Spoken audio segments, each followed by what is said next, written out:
Polikseni. Good morning. As of right now, we are still going to be seeing some of those delays, although they have gotten a lot better out there. So this crash is all taking place, as you can tell, it is in the breakdown lane, but it is taking place on 24 as you're traveling northbound just before you are hopping onto 93. So naturally, it does get pretty congested out there. Luckily, no lanes are going to be closed off, but drive times have gotten a little bit better, as I mentioned.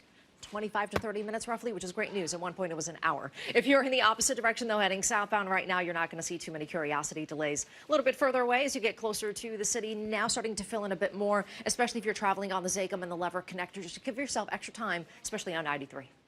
And yeah, definitely going to be a little bit more congested than what we saw before, especially if you were traveling on 93. In Medford in particular, we do have a breakdown this morning. One lane is going to be closed off. And yes, it is going to be as you are traveling southbound, along with all of the other traffic. It's roughly right by 28. And then once you get past that, you're still going to see some of that buildup too, especially as you get a little bit closer to Somerville. So just be prepared for those extra delays there. As you get a look, though, on the Pike, it's really not too bad. And then those surrounding areas really depend. So parts of 128 might be a little bit slower depending on where you are.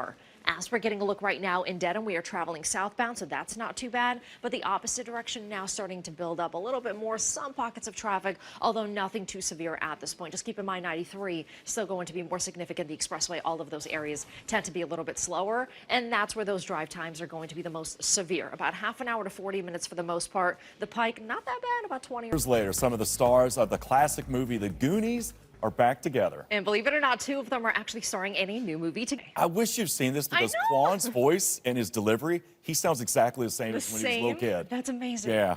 I mean, these are some big names. Yeah. And just in time for Valentine's Day. It's an old classic film, right? Baby Ruth. All right, stay with us. We'll be right back.